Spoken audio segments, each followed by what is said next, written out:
Congressman Brad Sherman of Southern California. Congressman Sherman, we haven't had you on in a while. Where are you if you had to vote right now on this deal?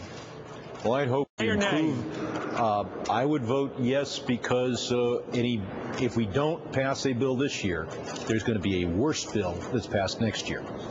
Okay, answer my question. I know it's a media question. I'm in the media. I'm with MSNBC. I know the point of view of my colleagues. I hear it. I share most of it.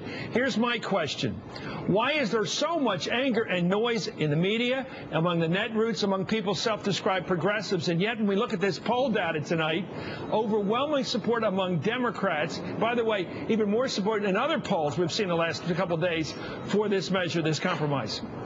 Well, I think there are a lot of Democrats who respect the president, and when he put his imprimatur on this deal, I think 20, 30, 40% of the Democrats who might have opposed it, if you just told them the terms of the deal, are going to vote for it when they hear this is Obama's position. And I think that once the president announced that this was his position, it both created more support for the deal among Democrats and made it impossible for us to negotiate a better deal with the Republicans. You've been out campaigning. You got reelected overwhelmingly. Let me ask you this. I think you had 65% of the vote this time. Why does the public hate Congress and yet reelect most members of Congress? I mean, they say they do. Look at this poll. 83% don't like Congress. First of all, thank God I run against an opponent instead of just the concept of couldn't we do better. When people say they don't like Congress, it's a mythical image that they have of what Congress ought to be that they compare us to. Second, a lot of people like their individual member of Congress because they know us. And finally, we reflect the views. If you ask people in the adjoining district whether they like me, they would say no. So it could be that when you ask people in my district, do you like Congress, they're thinking of the other guy.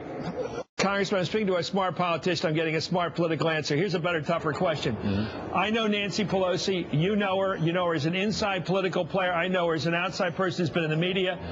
I like her when I'm with her. I think she's a really nice person. I can't understand these, or maybe I can, but I want you to voice it. Why is there a disconnect between the Nancy Pelosi you and I know as a strong political player who grew up in a political family, who's a real pro, and this nasty imagery that goes on about her that you see, and I think reflected in this poll number of 83% against the Congress? Well, I think even if Nancy Pelosi wasn't in Congress, when you've got a 9.8% unemployment rate and you've got Congress, which is a place where you watch sausage being made, I think you'd get the same results. I don't hold her responsible for that. I think that the right has spent hundreds of millions of dollars vilifying Pelosi in commercials around the country, and I think that's taken its toll. Well, let's take a look for a second while we have you. Just one more minute. Here's President Obama today speaking before the Senate votes. I want your reaction to what he says. Congressman, here we go. Congressman Sherman, let's listen to the President. I am absolutely convinced that this tax cut plan, while not perfect, will help grow our economy and create jobs in the private sector. I know there are different aspects of this plan to which members of Congress on both sides of the aisle object. That's the nature of compromise.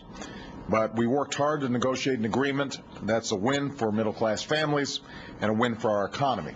And we can't afford to let it fall victim to either delay or defeat.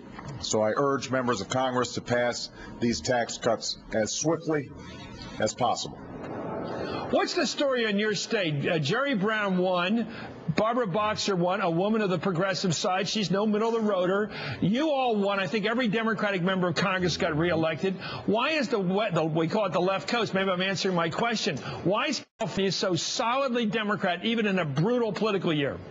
I'd like to think it's because we're just a little bit smarter than the average person in the country. But realistically, California is a Democratic state, and we looked at the situation, I think, reached the right conclusion. Also, California is socially more liberal than the average state in the country. Okay, thank you very much, U.S. Congressman Brad Sherman, who said he'll vote for the bill if he has to today, but he has changes he wants. Coming up.